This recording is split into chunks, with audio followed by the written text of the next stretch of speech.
Okay, what are we doing here today? This is welcome to another episode of Benvenue's Disheveled Corner. I'm never sure what I'm doing anymore. But first and foremost, I want to thank all of you for sticking in there and coming back and watching these episodes. I really appreciate that. Some of the old guard, diehard Sentinels fans are back out there. And I just want to thank you all for your support, and I have gotten a lot more views on my recent videos than I have before, so this seems to be reaching a newer audience. I got another subscriber just the other day, so hey, things are going great other than how I feel. Which is why I haven't posted a video in a while. I'm sorry about that. I'm going to get through this housekeeping episode promptly as I can. There is a lot to cover though, unfortunately. So I'll try to get through that as quick as I can, and then I will either later tonight or tomorrow, regardless of how I feel, get to that Super Bowl game. I'm not postponing this for dramatic effect, I promise you. Okay, so let's get into this episode here. We're going to discuss a few things. Let's see the weekly awards, and I think we have an idea. Yeah, we got Kiefer Byrne for the AFC Offensive Player with that performance in the playoffs. Nate Youngblood. Wait a minute. I didn't advance this week yet. Well, let's go with this important message. Coach, there are no small wins in the NFL, but there are big wins, and this was definitely one of them. I really hope you guys can build on it moving forward. Well, that was nice. We completed the training for last week. I got an upgrade for one player, Sheldon Bates, so I won't go through that. We have 2 injuries, which could be major, because we saw I believe it was LaMarcus Blades go down late in the game, and there was one other player that went down. So, Aaron Kershaw, the starting corner, is out for 5 weeks with an abdominal tear, and Artavius Baber, he was the starting right outside linebacker, he is also out for 5 weeks. So that means backups are going to have to play, and fortunately we drafted Marquis Wyrick to be the other side shutdown corner. He's going to have to step up to the number 1 now. And that means Zaire Witherspoon, who has experience starting as the number 2 corner last season, will step into that role again for the most important game of the year. And Artavius Baber, we have some backup linebackers. We'll take a look at that. And then Virgil Hyde will step up, the wily veteran, will step up into the slot corner and number 3 corner role. So that was the important part. Now we need to see who our opponents are going to be for the Super Bowl, because I didn't advance yet. So let's go ahead and do that and find out who we will be facing, and we'll take a look at that team. And it looks like it's going to be the St. Louis Cardinals. St. Louis Cardinals? The Phoenix. Arizona Cardinals? Boy, I'm getting baseball and the old team. Remember when they used to be the Phoenix Cardinals? Now they're Arizona. Okay. So let's take a look at the Pro Bowl roster now that that's set. Unfortunately, I think Aaron Kershaw would have been one, but now that he's injured, he probably won't be. So for the AFC team, let's just take a look. We do not have a starting quarterback. Let's see for running back. And how in the world can Dalton Triplett not be in there for the AFC? That is sacrilege. Barkley, LaMontagne, Hood, Griffith, Cole, Wynn, Bond, Bacon, Hatchett, Cheeks, Parrish, Franklin, Ellis, Burks, Monroe, Clifton, McNally, Turk, McCoy, Everett, Whitworth, Tiny Judge, Moorhead. And it just dawned on me. I figured out why, because I'm a silly man. Why my players aren't showing up in the Pro Bowl, because I had forgotten that, this is the era where the Pro Bowl happens before the Super Bowl. So if your team is going to the Super Bowl, you're obviously not going to expose your players to the Pro Bowl and risk them getting injured. But I think we had numerous people that could have been in the Pro Bowl. So the weekly awards, let's look at that again. Yeah, it was going to be Kiefer Byrne with that nearly 500-yard performance with 5 touchdowns. Yeah, he did throw 2 interceptions, but luckily the Who was it that we faced? The Tigers? Could not take care, couldn't capitalize on that. Marquis Wyrick, 13 tackles, a sack, and a forced fumble. For the NFC, it's Bates and Bramble. I'm going to go over to the schedule.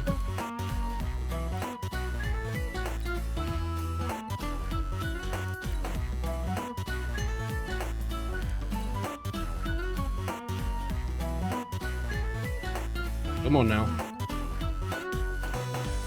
And yes, it is going to be the Cardinals, and the Cardinals are going to be the home team, it looks like. That can't be right.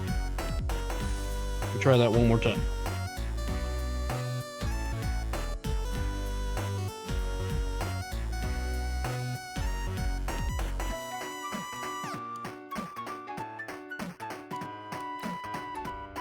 So now we have an upgrade for Kiefer Byrne, Crockett, and Sheldon Bates. Kiefer, I'm going to do the improviser. That's what I did last time, and it seems to have worked pretty well for him, so let's go with it again and see what he gets. And we get 4 upgrades. We got agility, deep accuracy, which he needs, throw on the run, and throw under the pressure. So that seems like it'll work out for him. Crockett, our center, he's actually a pretty good run blocker, but I'm going to go with pass protection because that's what all of our linemen seem to lack. Awareness, pass block +2. Great. That's exactly what we needed. And big old Sheldon Bates. Let's give him some power rushing. He's already a good run stopper. See some power rushing. Awareness and power moves. So there we go. Let's take a look at the roster of the Cardinals. See what we're up against. And at quarterback, they have DeAndre Bates, who was the player of the week last week, and I believe the previous week as well. So he's an 85 overall, pocket passer. He's got great arm strength and has, good accuracies overall. Throw under pressure very well. And if he goes down, the team's in trouble because they have a 67 overall quarterback backing him up. See the running back situation. They have Ellis Smith, a superstar.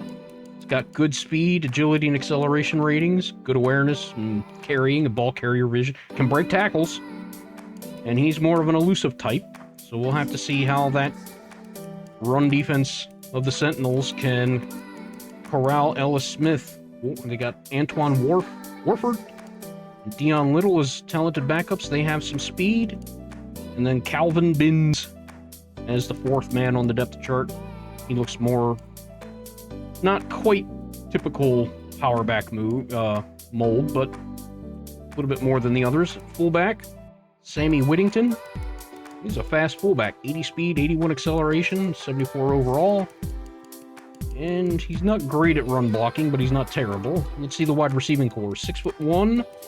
Malcolm McLaughlin, got some speed on him, can catch in traffic, got good spec catch, can run routes very well, especially the deep routes. And we have some injuries in the secondary, so that might not be great. Matchup for us, we got Desmond Pendleton, but he's going to miss the game. So the number 2 is out. So that means Abdul Shepard will be stepping up in the number 2. Doesn't have a lot of speed. Has decent hands. We got Alan Wooten and Tavares Franklin. Let's see what their tight ends look like. They have a tall one in Kevin Dean, who is sort of like our Marcus Spellman. And he's 6'6", and about 230, 240. Got good awareness, got good hands, can run routes pretty well. Their backup, Chase Kaiser, Benjamin Benedict, rookie. See what their offensive line looks like. They got Raphael Singh at left tackle. And let's see, he seems to be much more of a pass blocker than a run blocker. And the backup is Spencer George. At left guard, they have Michael Tynes and rookie Tyler Conway. Decent strength there, and he seems to be definitely more of a pass blocker than a run blocker. Very low run blocking ratings. And the backup is a little bit the opposite way, more of a run blocker. At center, They have, very low rated Joe Downs and Kyler Davis. Not a lot of strength there. Fairly easy, even on the blocking skills. Don't know about him. That might be where they can crush the center. You can see perhaps Sheldon Bates taking advantage of that matchup. Right guard Chris Poe, who is a very talented one, but he is out. That could be huge. The backup is Alexander Buchanan, but I have to imagine they would probably slot Conway over there at right guard. At right tackle, Orleans Johnson and Paul Allred. Good strength on Orleans Johnson. And he is more of a run blocker, so if they're going to run, they're probably going to run behind Orleans. See what their defense looks like. Bilvario Basnight. That is a name I do not believe I have ever uttered at all in my entire life. 85 overall. And he looks like a power rusher to me. Although the power moves and finesse moves are pretty much in line with each other. Great block shedding, great tackling. Has a lot of hit power. So, talented pass rusher. And the backup, Kai Tolliver.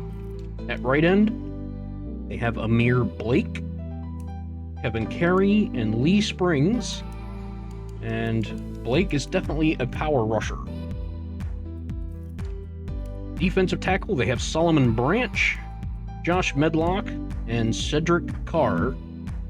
Not a lot of strength on that defensive interior. Left outside linebacker, they have Ricky Rose. It's a zone hawk. Not the fastest outside linebacker. Great awareness.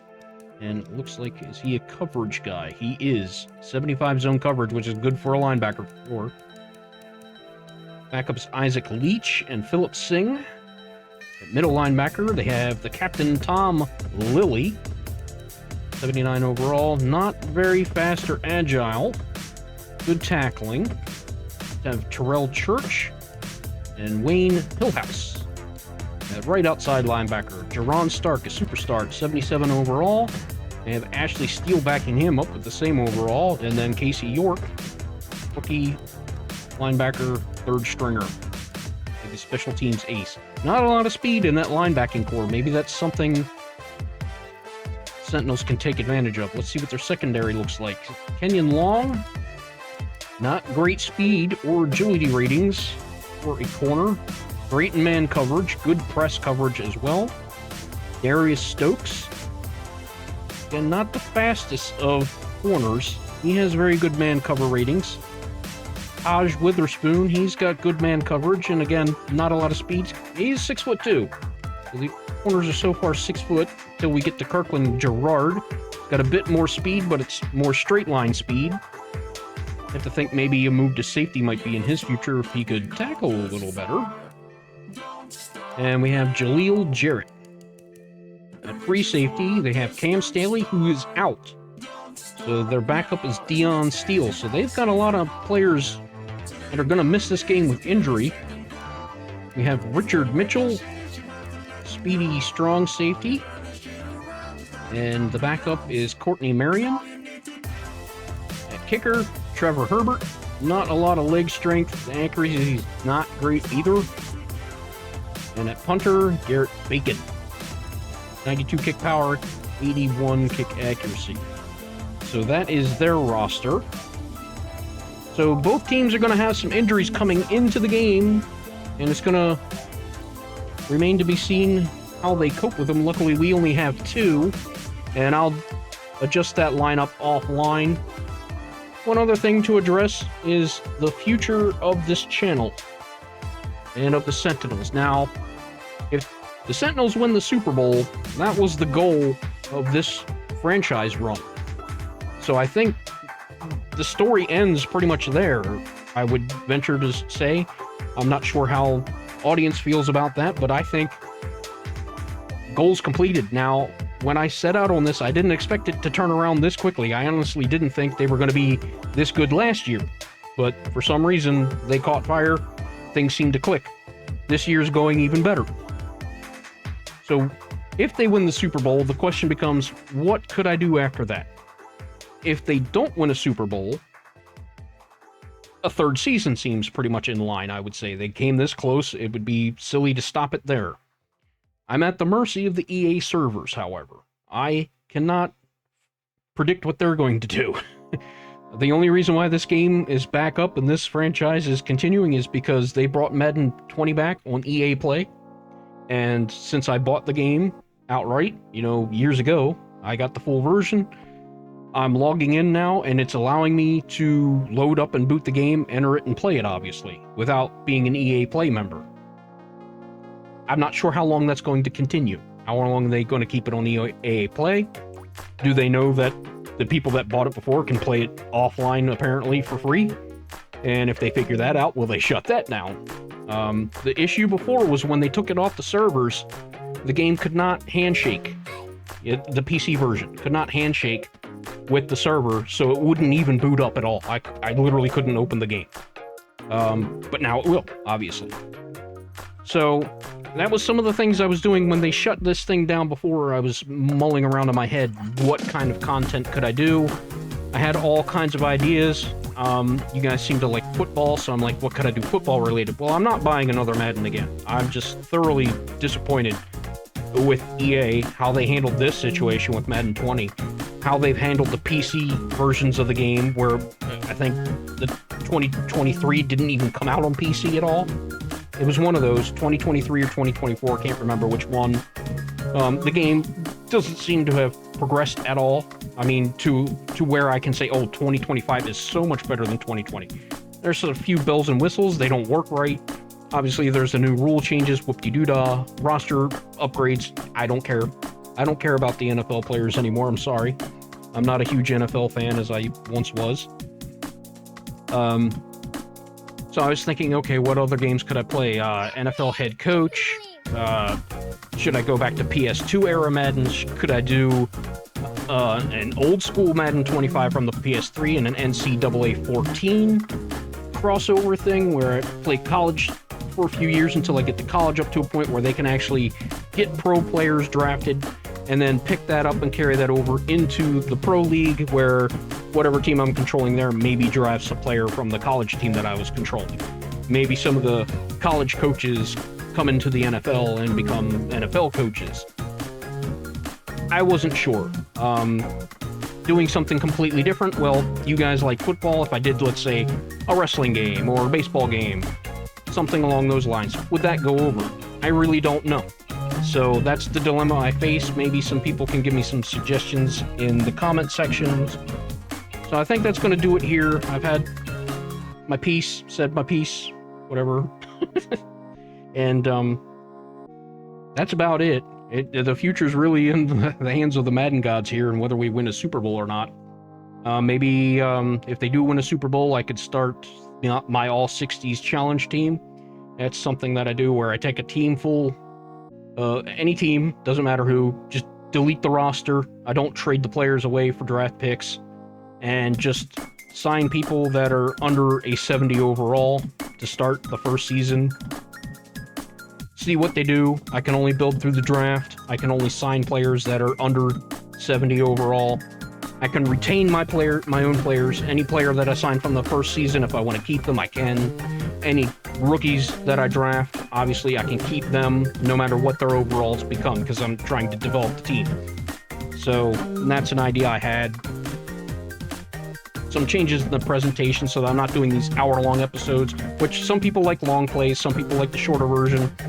I'm going to make an effort to learn some editing software, which I've never done before.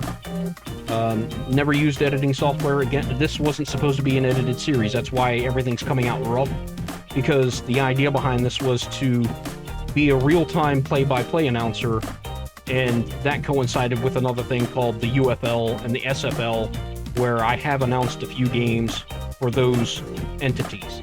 And this was an audition tape almost for, well, not almost, it was an audition tape.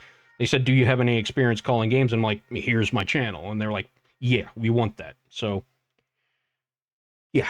So, that was something I didn't plan to get into, but that's pretty much it. So, it's really going to depend on what happens in this Super Bowl, isn't it? So, I will sim past the Super Bowl. I will set up the depth charts, and then we'll get to the Super Bowl in the next episode, which I will either be looking to do later tonight if I feel better, or tomorrow. I really want to get this out there soon for you all because I know how much you guys really want to see what this Sentinels team can do. So thank you all again very much. If you like this, I know housekeeping episodes don't really get that many views as opposed to game action. I completely understand that. But for people that want to see the behind-the-scenes things that happen before the games, get some insight into what the heck I'm thinking, here we go. So thank you very much, and we'll see you soon on Ben's Corner. Don't forget to like, comment, and subscribe if you would be so kind.